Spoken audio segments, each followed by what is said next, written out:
What's your thoughts on government cover-ups or covert societies attempting to control humanity? Do you believe in ancient astronauts, intergalactic communication, or extraterrestrial visitations? Ever had an experience with disembodied spirits or the paranormal universe? Are these subjects fact or fiction? Each week, Tony and Eddie explore these unbelievable realities and beyond. Exclusively on Truth Be Told. Hello and welcome to Truth Be Told with Tony and Eddie, where we believe an experience becomes truth. I'm your host, Tony Sweet, and joining me now in studio is world-renowned psychic Eddie Connor. Hi, Tony, and hi, everybody. Today we have two extraordinary authors in the house, and they're like the lovebirds of the spiritual realm. Don't So you jealous. think? I know. We have Leigh Mercree, and we have Chad Mercree. Chad is the author of A Little Bit of Chakras, along with his beautiful wife. Amy is the author of Joyful Living, 101 Ways to Transform Your Spirit and Revitalize Your Life. At the end of the show, she's going to pull a simple page from the book that really acquiesces to Tony's audience. I can't wait. Leigh is an author, medical intuitive, and wellness coach. She's been featured in Women's Health, Soul and Spirit, Elevated Existence, and Glamour UK magazines, as well as the Huffington Post. Amy also teaches workshops around the U.S. and speaks internationally. You can visit her online at amyleemercree.com. Now, Chad Mercree is the author of The Way of the Psychic Heart and A Little Bit of Buddha. He's written and lectured on botanical and metaphysical subjects for most of his adult life. He has also studied Hatha and Kundalini Yoga for many years. Chad leads workshops throughout the United States on meditation, spiritual awakening, and connecting spiritually and scientifically to the natural world around us. They both live in Naples, Florida. And lastly, check out amyleemercree.com for articles, pictures, quotes, and what she calls quizzes. On that note, please welcome these extraordinary authors and spiritual teachers, Leigh Mercree and Chad Mercree, to the show. Hi, everybody, and welcome to a new episode of Truth Be Told with Tony and Eddie. I'm Eddie Connor. And I'm Tony Sweet. And we have, from the planet of beautiful people Thank today. you. Oh, go ahead, Eddie. Bless his heart. I know. We have Leigh Mercree and we have Chad Mercree. And if you hadn't figured it out, they're not brother and sisters. They're lovers. Oh, It's like lovers of the spiritual realm. Mm-hmm. So first of all, I would like to know how the two of you met, and were you both on your individual spiritual paths before you met each other? We were on our spiritual paths, for sure. And Chad reached out to me because he found that I was speaking at a conference about nature spirits, and he was interested in that. And he wanted to bring me to his state, to Colorado, which I lived across the country. And so we started to talk on the phone and email, and we discovered that we became the best of friends. We had so much in common. And then he came to visit, and it was love at first sight. Aww. Mm-hmm. I wanted to meet her before her conference that she was going to do in Colorado. So I finally convinced her. It took a long time, but she let me come out a month before. I think so. Mm-hmm. And then I came out the next weekend, and I came out the third weekend in a row and helped her start packing. So it was quick.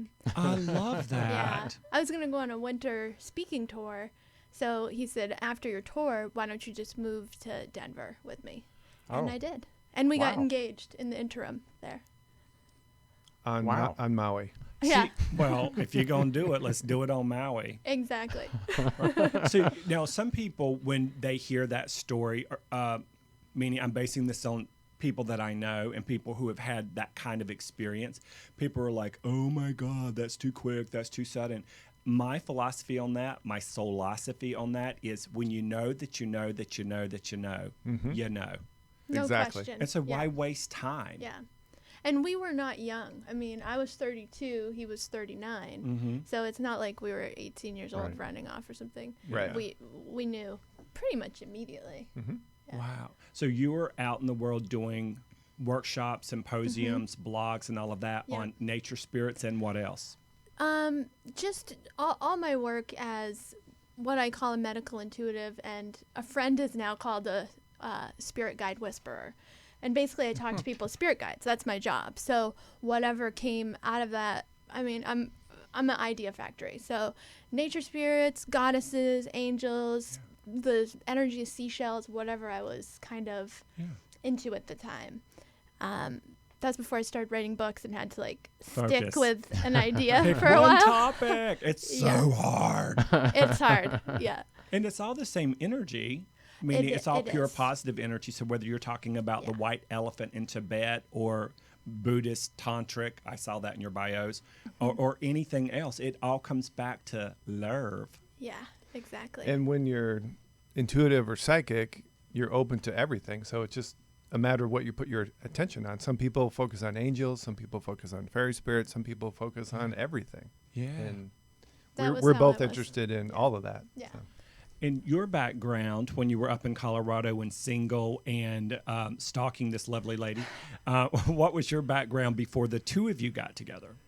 Well, I owned a landscape company in Colorado, and I used to use my intuitive gifts to help people express their personalities through their gardens. Yeah. So they would tell me what they wanted, and totally unbeknownst to them, I would do internal psychic reading of them and talk to the spirits of the land and try to come up with a unique design that reflected their personalities, with my goal of having them have to feel themselves every time they walked from their car to their house, from their house to the garage. They have to experience their personality that I created in their backyard or front yard.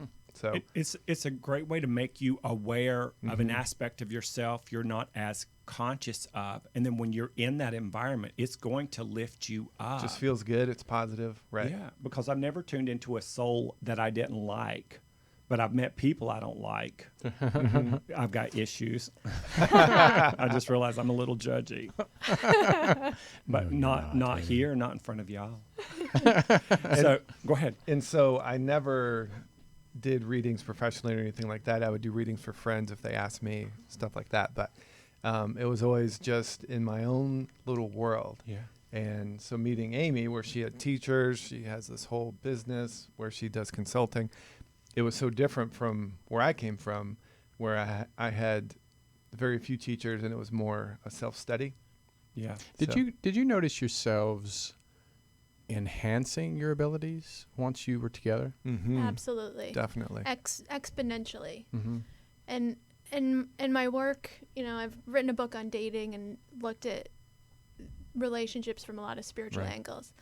I see that as a trend. When you do get with that soul partner, it's an exponentialization of the energy you already have. That's what I experienced. And not just spiritual work, Everything. but also your day-to-day life. Yeah.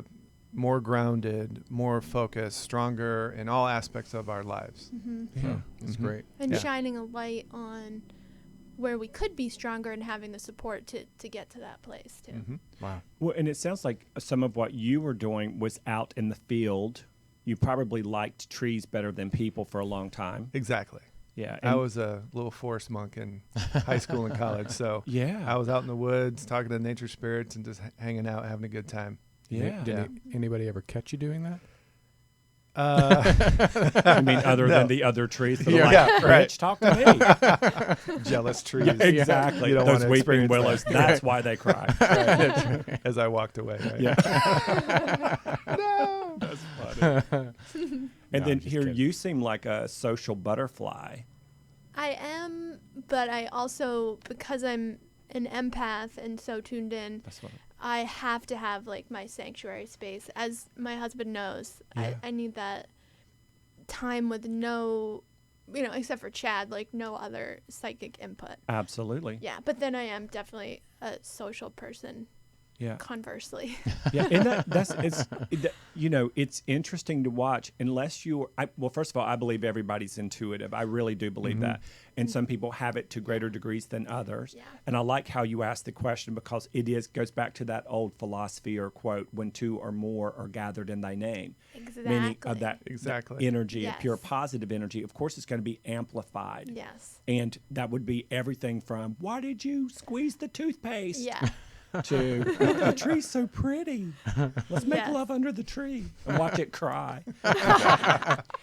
And so then you have to get your grounding back. And because you also know what it's like to need to be recharged, you're not one of those jealous guys who will get jealous because she needs to refuel. You understand. Right. And most guys don't. Is he the most conscious guy you'd ever dated before you married him? Leaps and bounds, yes. Wow. By far. I really had not given up on the idea that someone like Chad existed, but I, had kind of resigned myself to perhaps that will or will not happen. Yeah. So I was like pretty much like stoked when he showed up. I'm going to say at 32 and Eddie our age, is it over? Never. Not for, Never. for No, me. no, Never. definitely not. Yeah. Definitely not. Yeah. So what's the most frustrating part of being two intuitives, touring together, living together, traveling together, and all of that other stuff? And then what's the most exciting, refreshing part of it before we get into your books? Well, the exciting part is being able to talk about everything that's going on in my life with somebody who completely understands it. Absolutely. She literally understands everything I talk about. So Absolutely. I don't have to worry that she thinks I've finally gone off the deep end and I need to be locked up. Yeah. Or, she doesn't think it's anything but just another awesome thing to talk about. So I'm Completely very natural. grateful for that. Yeah. Mm-hmm. Yeah. Yeah. And what about you? I think really the same thing, because no matter what I have to say, this was a challenge today in my work with spirits, Chad can always understand, always identify, and it's an awesome sense of safety, acceptance, Yeah. definitely. As far as the challenges, I mean, We can't talk about that. Beetlejuice. Safe word. I think, there's very few. Of course, we're still humans, so Well, of we course. have, our obstinate moments or whatever. And I think, maybe for me, I think it's a pro that I can say to Chad, because of my empathic nature, I need to, go and close the door and be disconnected from the world. And I'd say like 98% of the time he's cool with that. Yeah. So the other 2% can be a challenge, but I mean, Which is what a not great that, percentage. Yeah, not that bad. I mean, it's No. so awesome, really. I think we're Yeah. kind of spoiled because we've been in this vibe for so long. Exactly. Yeah. It's like, it's really not that bad. When there's some tension or issue or whatever, it's still smooth sailing compared to what lots of people go through. Absolutely. So let's say you guys are having breakfast. One of you's fixing breakfast. The other one's setting the table. And you're saying, good morning, how are you? Oh, by the way, you need to get that kink in your neck fixed before Thursday. And then you're pouring the juice, and then you're drinking your water, and you're taking your supplements, and you're like, oh, yeah. And then you also need to check that little gallbladder thing you've got going So on. psychic. What Yeah, do you think? Exactly. So psychic. Exactly. That's how I see you That guys. Yep. almost literally happened today. Taking supplements, my neck hurts, all of it. No, except for the gallbladder. That was That's cool. so intuitive. Yay. Eddie. That sums You're us up. psychic. Yay, Hercules. So now, which is the number one book that you want to talk about first today? I know you guys have a lot between the two of you. What's your newest one and the one that you want to speak about today? Amy's book. We'll talk about both. So first of all, We'll start we have with your book. Joyful Living, which I'm doing the tour on now, and it's really exciting for me because as a medical intuitive for the past 15 years, what I've learned is the highest vibrational energy in the universe is joy, and specifically it has the power to heal in a way that most other things don't, perhaps love. So for me to get to write a book that talks about practical ways to commit to having joy in your life easily every day is exciting, and then to put some of my medical intuitive exercises in there that literally transform people's cells through joy is part of the fulfillment of my life's mission. Wow. I love that. First of all, and speaking from knowing them for years, this is the first time we've all got to meet in person. when someone like you writes a book about joyful living, it's such a harmonic convergence. It is like twin flame soul energy coming together on the page. Thank you. Because you're not a contradiction to this title. No. And She's not. that is rare. I mean, I'm not going to say book titles or authors, but let me tell you, you're walking your walk and talking your talk, and you can feel and sense it as you speak it. And even though you're not speaking at this point because it's her book and you're being the wonderful gentleman that you are and supporting your beautiful mate, you can feel it comes off of you as well. So I am like you. I think joy is one of the highest, purest frequencies, and I love and appreciation and all of that other good stuff that goes with it. What was your biggest aha moment in joyful living? In joyful living, it's really been a culmination of aha moments for so long. But just to take an exercise that I've been using with clients and talks where we bring almost like the energy particles of joy into our field as if they're living beings, which for me, everything's a living being. Absolutely. They're personalities. Absolutely everything. To put that exercise in this book, that, for example, my friend Dr. Lori Nadell used it to heal uterine fibroids. To get to share that in this book has been the pinnacle thing. It's the second chapter of the book, I think. Wow. Yeah. And what was I would think that some of this, it's like oxygen to you. You breathe it in, you breathe it out. You can't not even imagine not feeling joyful. Yeah. So I would imagine writing some of it was just kind of like, this is so simple. Is this enough content? Is this going to work? Because it's your normal. It is my normal, but the thing is, it's also a conscious choice on a daily moment-to-moment basis. That's right. And everyone is human. I have my moments where it's hard to make that choice, just like anybody else. But that's part of the point is this is a book where you can open to any page and have a quick, short chapter, including an exercise that's going to bring you a feeling of joy. If you do that on a regular basis, you'll raise your vibration. Wow. I want to ask something real quick. When you're going through the book, like anything, like going to school, like I was ADD. I'm super ADD. So when you go to school, it's school is based on one way of teaching. Yeah. Right. People like myself and maybe yourself, I didn't do well because it was not taught to me correctly. Me too. Or the way I learned. Is this taught or described where everyone can participate? I really tried to approach it from every angle. So you have crafts, you have meditations, you have physical exercises, you have just everything I could pretty much throw in the kitchen sink. There's 101 things, so I had to come up with a lot. Yeah. And I did try to make it so it could work for spa everyone. days, self-spa, Yes. and take care of Yeah. yourself. Yes. Yeah.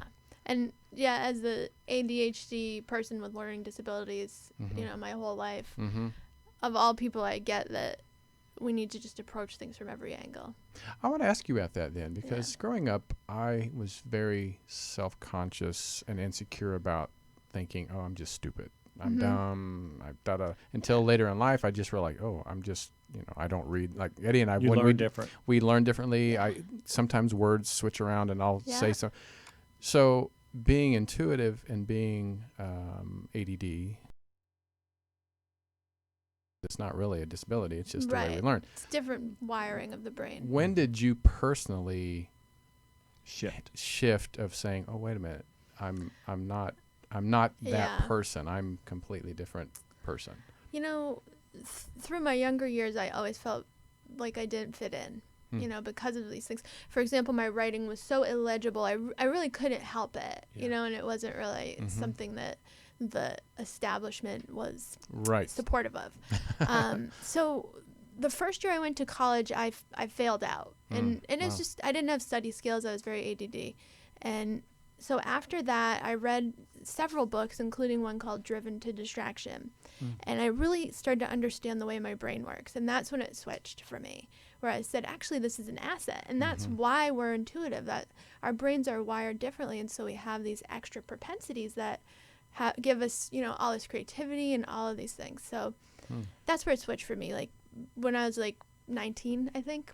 That's actually pretty good because Yeah. mostly it's not till later on. Because I know Right. people to this day at my age is still not realize that the ADD does Wow. Yeah. affect them. Yeah, and they're shut down Yeah, because yeah. of it, or they feel does. not smart because of Yeah. it, and Right. they haven't switched or found their Yeah. click yet. Mine was, well, first of all, if a window was open in the room, Oh, yeah. I'm out the window Oh, yeah. because I Of want to course. hang out with the trees and the nature instead Yes. of old Miss High, who was just crotchety and bless her heart. I'm sure she's on the other side now. She was 108 then. But I remember you couldn't get into your classroom unless you could give the teacher the multiplication table answer, Aw. or you had to You spell couldn't a even word. get in the room? You couldn't get in the room. Wow. Just mean. And Yeah. and Wow. it was the third grade. And Yeah. so I'm listening to her in front, spell cat, C-A-T, spell rat, R-A-T, spell dog, D-O-G. And then I stand up there, and she's like, spell tornado. Oh, no. I'm like, are you saying that because I live in a trailer? And then I'd have to go to the back of the line. And then she'd be like, 124 times 7. Oh, And I just go to no. the back of the line. Oh, jeez. And so it was drilled in. But the wake-up call I got was when my friends Sammy and Randy, identical twins, and it was Randy who said, listen, let me tell you a secret. I couldn't spell arithmetic. And he said, I want you to write the first letter of every word that I say in the sentence. And a rat in Tom's house might eat Tom's ice cream. Ooh. Arithmetic. Yep. And that was my wake-up call. Yeah. So I think also an addendum to the question and what you're saying is I then had to learn to find a lyrical, poetic, visual, creative, feel-good spin inside myself so I could learn the multiplication tables, Yeah. etc. Yeah. And Right. it was part of the shift or the click Yeah. because for me, school was a non-feeling adventure. Oh, yeah. Definitely. And it was all about memorization. Yes. But I had to find a way to make it fun, and Yeah. I feel like that's what joyful living is. What Yes. about what about you, Chad? Were you like a straight A student, I never studied, and you didn't have to? Oh, I hate. No, just but kidding. I was always like a C student. Oh, okay. I mean, I was on the honor roll a few times, but averaged out I was probably a B or C student. I would remember things. I have a photographic memory, Mhm. and I also have synesthesia. So that? it's like I'll taste a color, or I'll hear a color, or I'll see a sound. It's this weird thing where my brain crosses its wiring. So I think that really helped me with photographic memory I because guess, I yeah. would Definitely. I would remember the feeling of the teacher standing there talking about whatever boring thing she or he was talking about. I would also probably be looking out the window, not even paying attention. But then during the test, I would say, "Oh yeah, well she was talking about this," so I would just put an answer down. It sucked in math class where they made you show your work Oh, because I would know. just do it in my Me head. too. I had no idea how to write it out. Me Me too. either. It was very confusing. And so I'd do worse Me when I had to too. show my work than if I could just remember what they had said. Yeah. So I was just kind of in my own world. I would draw on my desk. I would cut out characters, and we had signed seats. So I'd have this whole like mountain vista with rivers and stuff, and I'd just be sitting there playing with these paper characters Yeah. up through like 8th grade. That's hilarious. And I would still do well in tests. I have no idea. I don't think I have ADD because I don't think so. when I really want to focus on something, Okay. I'm like a laser beam. And Yeah. I memorize so many plants for my Mhm. job or different ways to Right. do things for my landscape business. Mhm. But if I'm bored with it, I don't remember it. And part of ADD is hyper focus Yeah. as well. Mhm. Oh. So Mhm. I mean, you Maybe could I'm in that sense- undiagnosed. Yeah, Right. I think This is my aha for you moment. it's a little different. I'm cured. Well, I just think it's fascinating, Eddie, Amy, and Chad, but all three of you. I've not written in books, but being able to take the of what the process, the system has instilled into our brains. But you guys have written books, and now you're touring and speaking and inspiring. That's I think inspires the many people out there that are listening and watching. That are going through it now as young teenagers and young adults. Absolutely. So I think that's fascinating to see that you can succeed, you can change your Yes. life and others. And you know what I think part of that is our desire was so huge to be of service that it bucked it. our resistance about being able to spell good or not good, or Right. speak well or not well. You just don't give an F. You just jump in there and you're like, I got to do this. Something's driving me to do it. Back to Absolutely. the hyper focus. That's it right there. And that's the amazing thing to be an ADHD person, to be able to focus, hyper focus, to produce something like a book that takes all this time. Yes, it does. Child's like giving birth. I think you also have to have the drive, the will, and Yes. then the dharmic or the heart longing to do it, because it's part of your mission, and that's where those things line up. I love that. So which of you likes to write the most? We're both like, I like to think that I like to write the most, but I've had some wicked writer's block. If it's a nonfiction book, I can write it very, very fast. But I'm working on some personal accounts of my life and some fictionalized versions of things that actually happened to me. And oh my gosh, it's like pulling teeth from a horse. It is. A horse that's still alive and kicking y'all. Do you do it in pieces, or do you have like it's like a movie that goes through your head and you just kind of can put it on paper? Because for me, I know I used to write songs. It was in pieces. I couldn't just go all the way through.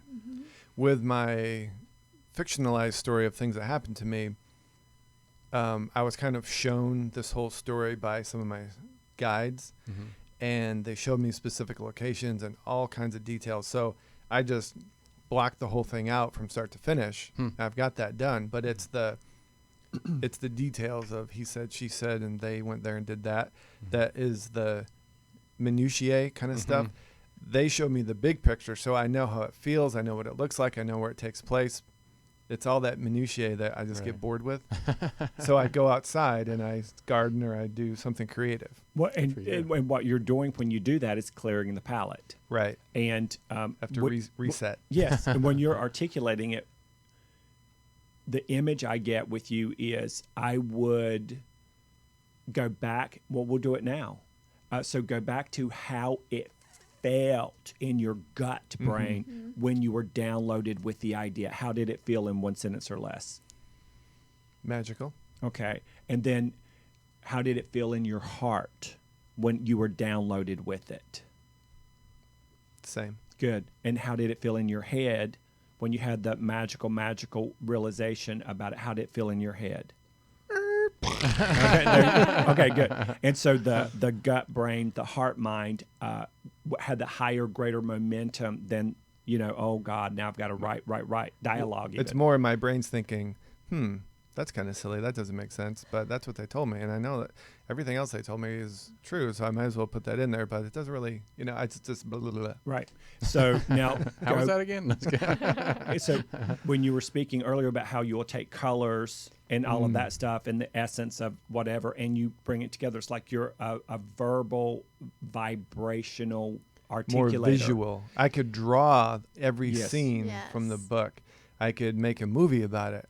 But writing out the details of everything is just, So I don't know. It's a struggle. I would go back to the core essence of the magical feeling you initially had, and then have a one-sentence mission statement that feels, not sounds, feels like the wind blowing over Lake Michigan in the fall with the diamonds of light coming in off the water, leaning against a tree, and a little squirrel coming up and just sitting right next to you watching it.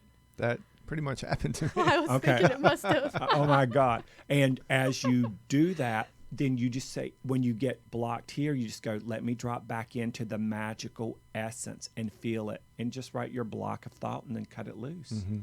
Yeah, this is good stuff. That's awesome. So I have a question. You're both intuitive, medical intuitive. What are your strengths? And Chad, what are your intuitive strengths?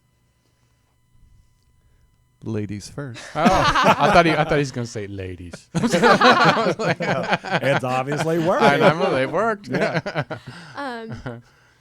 For me, what I go to with clients is just talking to spirit guides. So whatever spirit guides that they have that are highly vibrational, I just talk to them and ask, what is the information that's for the highest good. If it becomes a medical intuitive thing, great, then I can look at the energy of the body. For myself, it's really my strong friendship with specific spirit beings like archangels that I work with on a regular basis. Yeah. That's like a source of strength for me Good. personally. So when you call them or evoke them, how do you say invoke them? Then they're like, oh, boom, Amy's sending out a signal. Yeah. Ding, ding, They're ding. always here. I mean, they're Always. here now, you know. That's one of the cool things about having Chad as a husband is he knows them too. So, you know, he knows they're here, and it's just, to me, it's very natural. And it's Yeah. been that way most of my life. Yeah. So I Oxygen. Yeah, so I think that's what it is for me. What would you say for you? As far as what my abilities are, Intuitive gifts. well, it started out with precognitive dreaming in junior high school, seeing auras, having memories of past lives. I didn't know any of this stuff. I just started thinking about names of towns, and I'd find out they were real towns, and I was just thought, oh, that's cool. Coincidence kind of thing. It's like I must have heard it on. Yeah, right. And then it moved from that to me really trying to control things. I would like make people, if they were about to go in a door, I'd say don't in my head, and then they would just kind of look confused and walk away. Just bad stuff, but I was some 14, 15-year-old nerd. I had no idea what I was doing. 12, 13-year-olds. And in high school, I used to do this thing where I would call lightning down with my mind during storms to see how close to the house I could make it strike. Very stupid, but again, I was just a dumb high school kid. That's when you know you don't live in a trailer. Well, yeah, right. So, That's true. yeah. And so it was this big storm in Western Michigan. Ooh. And I was like, lightning, lightning, lightning, lightning. I would just think the word of what I wanted to happen to make it happen. And so, boom, boom, boom, the lightning hit closer and closer to the house, and eventually it struck a tree across the street from our house. Wow. My vision went black as the thunderous boom was echoing, and this mean old Indian lady, like Native American lady with wrinkles upon wrinkles, spitting, she was so pissed, screamed, stop effing around with things you don't understand. And then she disappeared as the booms of the thunder faded. I thought, oh my God, somebody was watching me. Yes. This is embarrassing. Yeah. And so a couple other things like that happened around that time. And I remember walking barefoot up my street saying to God, I mean, I grew up in a real conservative Christian town, and I had no idea of anything else in the world besides that. And so I said, God, I'm so sorry. Please take away all these gifts until I can come back to them with my heart. Yeah. And it took a couple years. And so the next morning, I couldn't see any colors on auras. I stopped having precognitive dreams, memories of past lives. I couldn't control things anymore. All I could see was like black and white, like white around someone's body, and the different layers were different shades of white. Well, a few years later, I had switched from working at McDonald's to being a raw food, fasting, vegan, meditating, like forest monk. And all these things started to come back. Intense memories of past lives. I could hear people's thoughts and read them, their organs, their bodies, all kinds of intense stuff. And the more I meditated and just kind of, I felt more like a goddessy feeling. I used to pray to Mary a lot and just feel like just the heart of the world was just like this feminine energy embracing everything in this one big hug. Like everything was going to be okay no matter what. I didn't care about any of those gifts. I didn't want to read people. I didn't want to talk to nature spirits. If they would come up and talk to me, trees would say hi, a plant would say this, or an animal would say that, and that was fine. But it was just part of, like some people just walk down the street and say hi to their friends on their way to the video store. I would walk through the woods and say, hey, hey, squirrel, hey, tree, whatever, on my way to finding my little power spot. Yeah. So that's kind of led me into the whole landscaping thing. Right. The first time we interviewed you, you were outside, and there's you were inside in a huge electrical store. Yes. Yeah. That's right. Way back in the day. Yeah. And then last time we interviewed you, you were telling us the story about the tree that spoke to you when you were on these little islands out Right. in Lake Michigan. That's So, right. Now here's my big giant story. I was flipping around with one of my thumbnails. I picked it on something, and I was like, okay, that's really attractive. And I was walking through the living room. It was already sort of ripped, but it didn't hurt, and I just ripped it the rest of the way off. And I was walking through the living room to go to the kitchen, and I went to toss it into the potted plant. And they're like, It was a corn plant. I swear to God, it was a corn plant, and I went to toss it in there. Said, "I'm not a garbage can." And I went, "What?" It's like, you know where the garbage can is?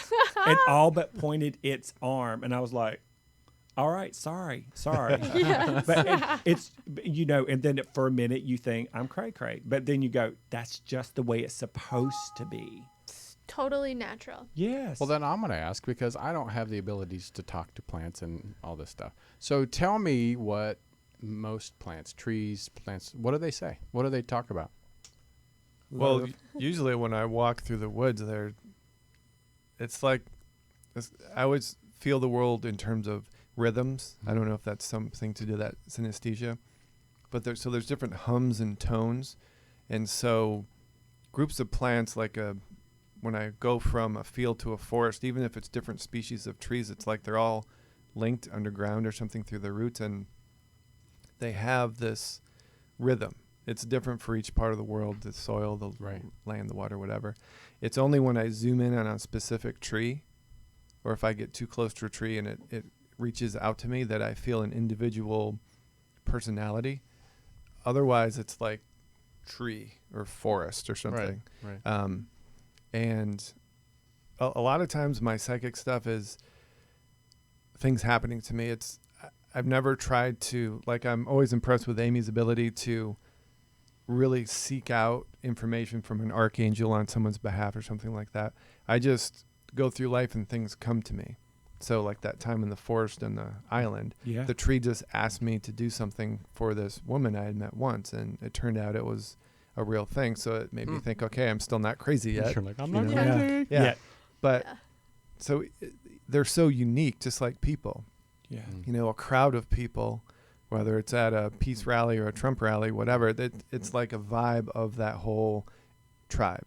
Mm-hmm. But if you zoom in on individual people, this whole complexity comes up with each soul. But do they have their own personalities where one day they're cranky, one day they're not? Or are they always, I've not experienced that kind of mood swings with Right. plants. It's always like a real spiritual harmonic kind of a thing.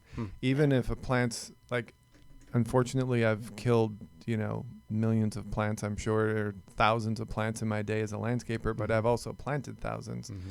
And I used to feel really bad about taking life because of having plants and stuff talk to me. I don't think it's just some dumb thing. I'm killing it. Touch me. But I always feel this sense of surrender with them.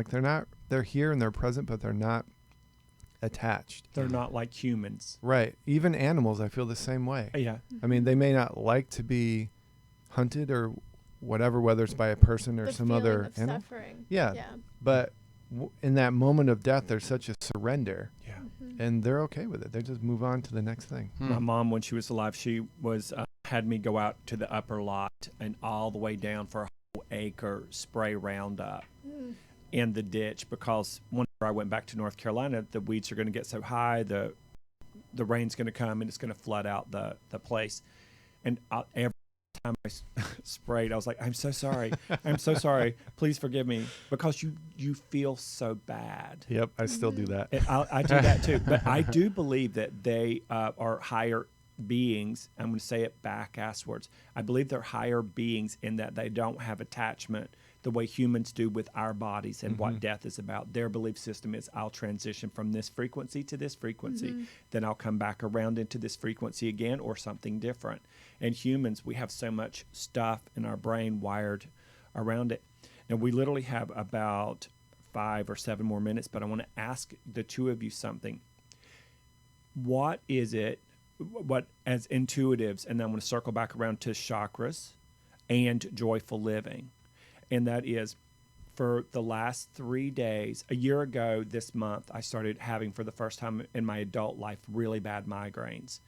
And I mean, where you just have to cancel your whole day. They come on out of nowhere, and then you crawl back in the bed. You put a black towel over Yeah. your face. I mean, you're immobile. Ice on your head, caffeine. Yes. I've been there And frequently. yeah, and I'm like, what the?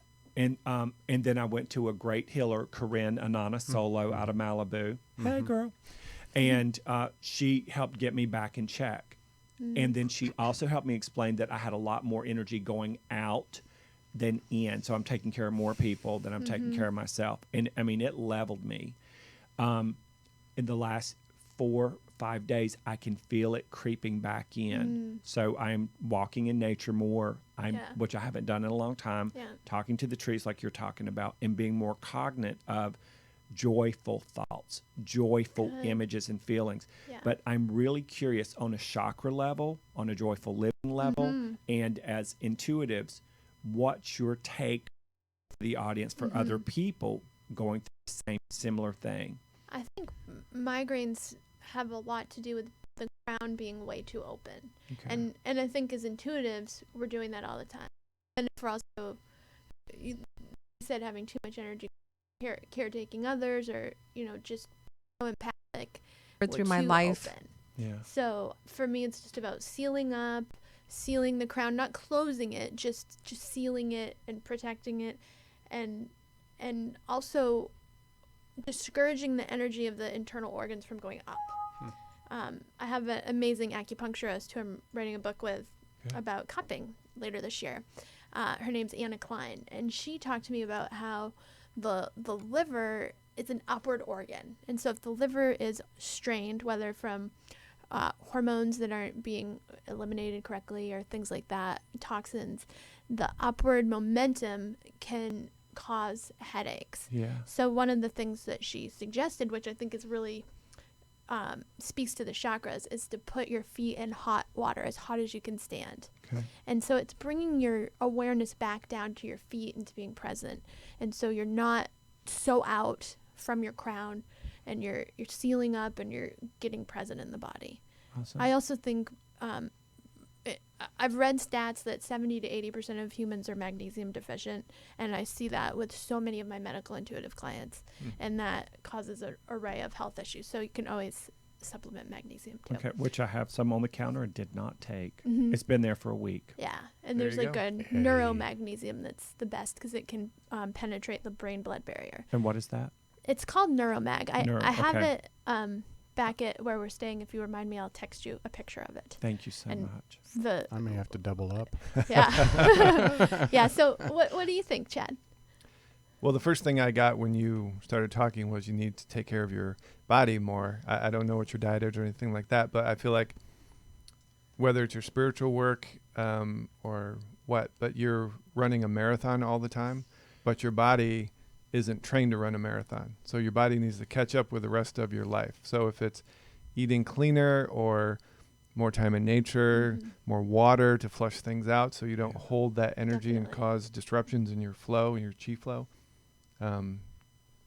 that's what you need to do. Well, the other thing is I haven't exercised in, 108 years. Well, you're going to start dancing again? Well, yeah, and So I I heard- started a month ago. I started back in dance class and then went back to the gym a month ago. So I was doing that Great. about 4 days a week in between full days of readings. So I Yeah. think I'm blowing fuses. Yeah, I think so. And with the readings, I've learned we have to be so careful it doesn't deplete. I've learned it's depleted my iron, Yep. which can cause headaches. So it's just about Potassium. it's just potassium, just supplementing more nutrients than the average person because we're using them in this Right. process. Can we explain why? Maybe not, but we know it's happening. And last quick question with the same topic is, will being barefooted in nature on grass, will that also help? I think so. Doesn't that just Always. feel the best? Mhm. Oh, Yeah, does. I love I it. know. And Kids it- don't go barefooted anymore. And it's such an I know. odd sensation for us now that it does really help you feel more present physically because you're so in tune with your feet. Yeah, okay. I mean, absolutely. I love that. So a little bit of chakras. Hey.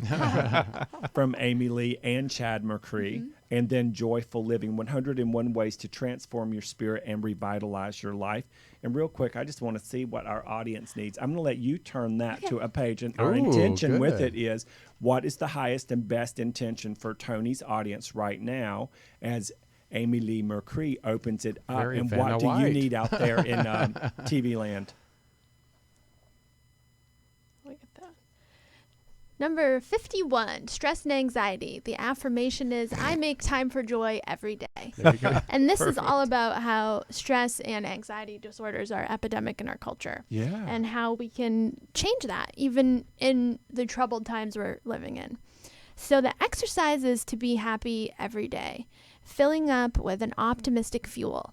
And you can write down a list. It's funny, I opened to this the other day. When I was like, which one do I need to look at? It was the same one. Making a list in your journal entitled, Things I Can Do for a Jolt of Happiness. Number the lines 1 through 20 and start brainstorming things you can do to bring yourself happiness, one per line. When you reach number 10, stand, jump up, and give a cheer to celebrate reaching the halfway point, and do something physically enlivening. By acting out a feeling with your body and by using your voice, you can generate the feeling within you. This is a way you can influence your own emotions. Keep brainstorming until you reach the bottom of the list, and then choose to do one of these each day. That is perfect. You know what Shonda Rhimes, when she's right around the corner, honey, filming She's right How to Get By with upstairs. Murder. She does the happy dance, but she does she? the superwoman, the superhero Power stand- poses. Power Power poses. So if you bump into her in the I hall, do you'll be power like, posing. "Hi, Shonda." My She'd be like, "What is close this friend crazy Darcy person?" Mull, who's an incredible chiropractor, Yeah. taught me about power Oh, posing. it's a real thing. So, It is a real thing. where else are you guys going to be in November, December, and where can we find you online? We can find me at amyleemercree.com. ChadMercree.com. My tour will be over in November, but I'm also releasing a book December 1st called The Chakras and Crystals Cookbook. So you can look for that. Oh, no, you didn't. Yes, you did. Juices, smoothies, sorbets, salads that to sounds good. enliven your Really energy good stuff. centers. Yes, it's sorbets. You didn't bring any? No, I'm just kidding. It's only 95 degrees in, Yeah, the right, wall right. in LA. Yeah, Be yeah. perfect day. Awesome. Thank you guys for swinging Thank by. And you. again, Thank the you books so are much. A Little Bit of Chakras and Joyful Living. Thank you. Thank you. And we want to thank you guys for tuning in always on Fridays. And check out our YouTube channel. Please subscribe. Go to iHeartRadio. Check us out on iTunes, Stitcher, and other places. And go to our website, truthbetoldwebtv.com. This is Tony Sweet. I'm Eddie Connor. And you're listening to Truth Be Told right here on Universal Broadcasting Network. See you next time. Bye. Hey, thank you for listening to Truth Be Told with Tony and Eddie right here on Universal Broadcasting Network. Make sure you go to our iTunes page. Just type in Truth Be Told with Tony and Eddie. Listen to us on iHeartRadio. Again, Truth Be Told with Tony and Eddie. And go to our YouTube channel, subscribe, and please leave a comment. We'd love to hear from you. So please support our sponsors and make sure you listen to us every Friday right here on Universal Broadcasting Network from 4 to 6 p.m. Pacific Standard Time. Until then, have a good week.